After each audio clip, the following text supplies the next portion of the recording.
Nkwanirizaako gwe munnange akyaje kumiddeko ensi Buganda anti munnange ensi Buganda okuno okwe kwaffe kabanda musoke wenna kifuma nze nkubuuzaako nateera olunaku olwaleero kansubire ti munnange oli bulungi tukyali mu katabo kaffe Basajja Mivule akawandiikibwa Solomon Ike Mpalanyi era nga tukyali ku mutwe ogugamba nti Ndeka Nkole munnange ku mulundi guli twaleka Mivule akalimu k'okusaabaza abantu akakutte kannabwala ng'ebitundu abikusudde nga tebikyamutawaanya kakati munnange twagala tulabe ate byakkirawa akalimu katambula bulungi tambula nange munnange mu lugendo lwa Basajja Mivule anti munnange ensi Buganda kuno okwe kwaffe kikyajjukirwa nti Mivule teyalina bbaluwa emukkiriza kuvuga mmotoka newankubadde nga yali agimanyiimu naye mu bbanga lya mwezi gumu n'ekitundu yali amaze okufuna ebbaluwa eyo kasita muteweta yagikubako amaaso naddira mmotoka gye yali avuga ey'ekika kya Zefa ng'agikwasa Mivule mu nguudo zonna oluguudo lw'e Masaka Mivule lwali lumusuza bubi nga lwasinga okwagala okukolerako era olw'essangaati mu paaka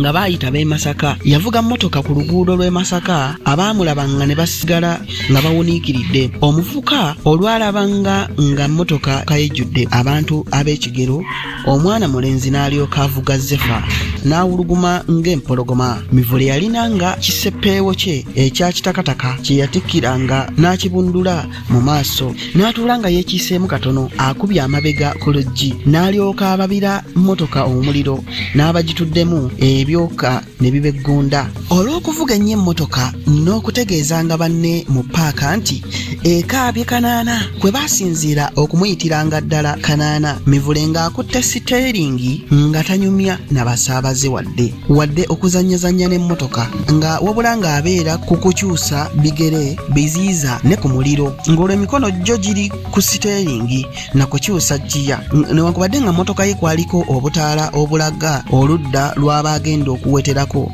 oba okulabula abavuzi banne abamuli emabega nti bakendeeze ku mbiro mu maaso si walungi ye yagaana okubukozesanga bwokka buli kiseera yakozesanga obubonero bwe yayigirizibwa ng'agenda okufuna layisinsi ng'alaga omukono Mivule yamanya nnyo omulimu gwe bw'atyo n'aba muweereza mulungi nnyo yasitulanga emigugu gy'abasaabaze n'ebitereko byabwe ebizito awatali kwerowoozaako yawulirizanga nnyo abantu abatwala bye baagala bye baabanga bamusabye okubakolera ebiseera ebimu musajja wattu yasiibanga njala anti nga tayagala kufiirwa kaseera konna era nga tasanyukira kikolwa kya kukandaaliriza basaabaze mu kkubo yafunanga ensimbi nnyingi buli lunaku kyokka nga bw'azifuna bw'azitwalira mukwano gwe ate mukama we ne muteweta naye kye yasuubiza n'akituukiriza ekyokuwanga Mivule ekitundu ky'ensimbi ekisinga obunene buli nsimbi gye yafunanga ng'atwala mu bbanka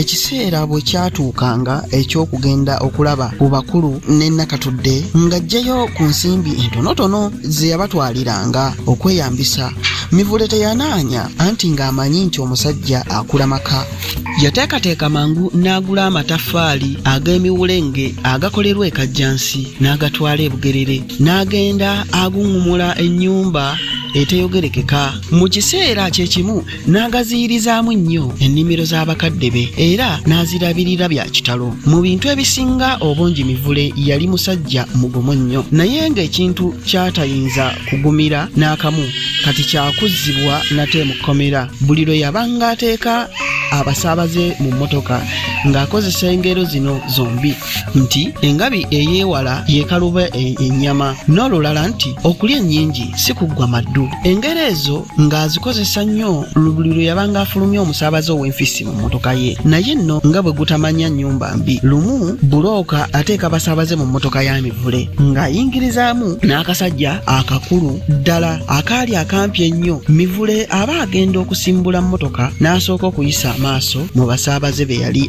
gy'agenda okutwala. Yagenda okulaba ng'emabega eriyo omuntu ow'enfisi, kwe kubuuza bbulooka nti mwattu abantu ng'otaddemu bangi, ko ye nti mwami kakkana, mwami kanaana, tofaayo, oli gw'olaba emabega mwana muto tayinza kuvunaanyisa musango oyo. Mivule naye musajja wattu ng'abivaako ng'avuga mmotoka mu katwe Kibuyendeeba Lubaga Ennenateete yayitamu bulungi nnyo, naye aba ayerula ati akakoona akagenda okutuuka ku kkubo erigenda e Buddo ku masomero. Abasirikale ba poliisi abakola ku bidduka abaali baakazibwako erya Mawumawu mu biseera ebyo ne bamuyimiriza. Mivule omutima gwamugwa wala n'amaanyi ne gamuggwamu.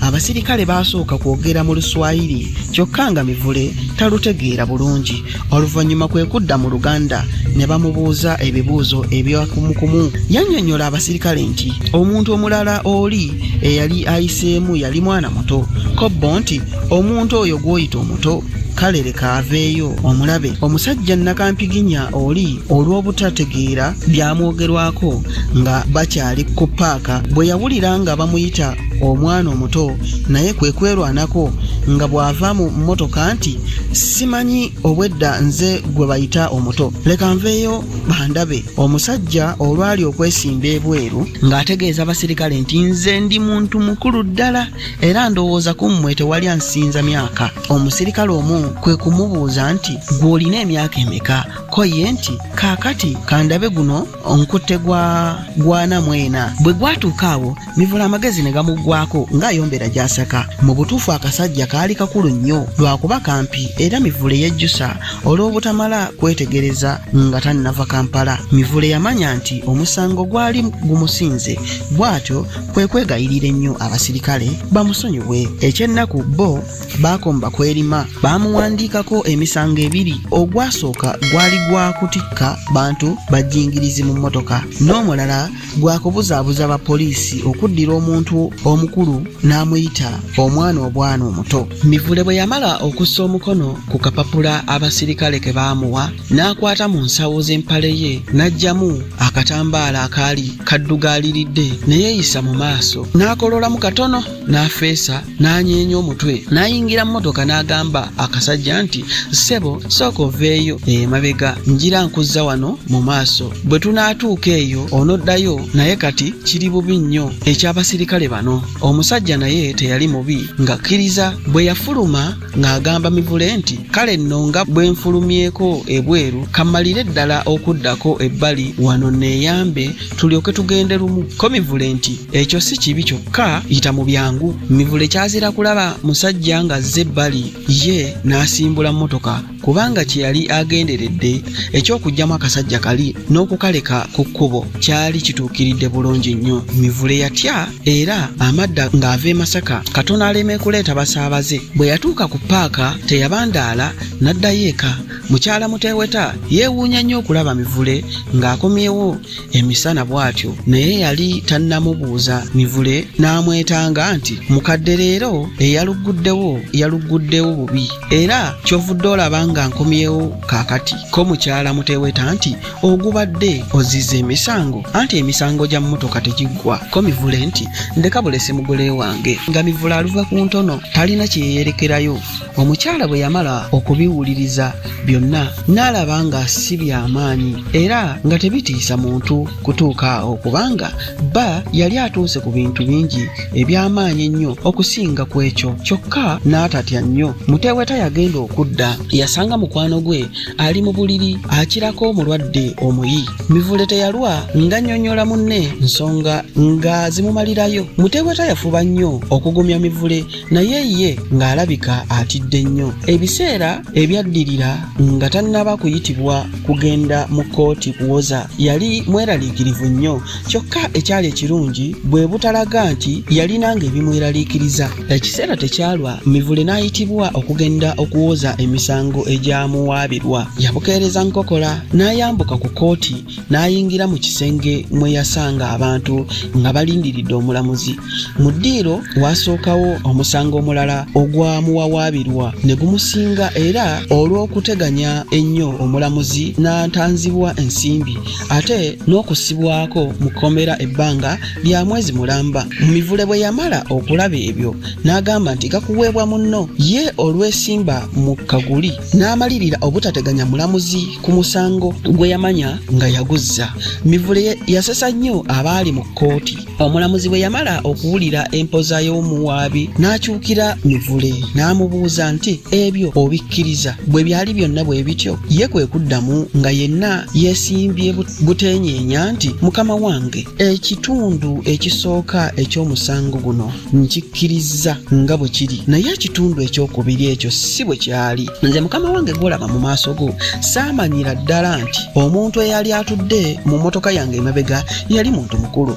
Ago ge mazima, naye ekyanzija enviiri ku mutwe ke kasajja okwesobolayo okugenda okukeetegereza ffenna n'abasirikale nga kakulu nnyo. Ssebo natunuulira emikono gyako, ekifuba n'entumbwe ne neewuunya. Kaba kuba kasooli oyo gwe twandiise enkaŋa. Ebigambo ebyasembayo byasesa nnyo abantu era n'omutaputa n'ayagala okubireka ng'alaba bizibu ddala okukyusa mu Lungereza. Naye Mivule n'amugamba nti ssebo omutaputa, ebigambo byange ebivannyuma nga tobikyusiriza mulamuzi. Muntegeereze ssebo nti akasajja kali singa kaali kasooli ke kandibadde enkaŋa. Mivule teyakomaawo kwe kwongera n'agamba nti ssebo newankubadde abaserikale bankwata olw'ekikolwa ekyo, naye mbatendereza nnyo olw'obuyigirize bwabwe. Nze yali mu mmotoka n'akasajja saakategeera nti kaali kakulu bwe katyo, naye laba bo abaali ebweru bwe baakategeera ne babanga abaali olumanyo. Yiyi mukama wange, olwo nze omusirikale lwe namuva mu mba. Omulamuzi yalaba Mivule taleese buzibu bwonna mu mpoza ye, kwe kumusalira mangu omusango era n'agamba nti Mivule wavunaanibwako mu kkooti eno olulala era n'osibwa ne mu kkomera okumala ebbanga lya myezi 6. Ate kaakati wuuno bakuzizza lwa musango gwa bidduka. Nkulabula olwaleero nti bwe bali kukomyawo wano ku musango gwonna ogumenya amateeka g'ebidduka ne gumala gukusinga, ogenda kuweebwa ekibonerezo ekinene nnyo. Ku mulundi guno nkusonyiye, toddangayo okukola bw'otyo. Mivule yasooka kukuba mu ngalo oluvannyuma n'atunuulira omulamuzi enkaliriza n'amwebaza nti mukama wange weebale nnyo, onziriddemu era ogira olamula. Ate amangu ago kwe kukyukira omutaputa n'amugamba nti ssebo munneebalize nti nsanyuse nnyo era omuntegereze byonna bye njogedde eby'okunziriramu. Eky'ekitalo omutaputa yali tannaba ebyo kubikyusa, ate Mivule n'akyukira omulamuzi n'amwebaza nti mukama wange onsaasidde nnyo, omponyezza ekkomera. Omutaputa yalaba guli gutyo ng'ebyokutaputa abivaako, ng'eno Mivule ava mu kaguli kudda waabwe. Awo omusajja wattu Mivule ng'akuba bulatti ng'omufu omubatize. Abange ebyo nolowooza tunaabisusaako awo, katulindirire ekitundu ekinaddako nga tukyali mu katabo kaffe Basajja Mivule akawandiikibwa Solomon Ike Mpalanyi Kabanda Musoke kanzire ekyaggwe. Tudingana ate mu kitundu ekinaddako munnanga nti ensi Buganda kuno kwe kwaffe.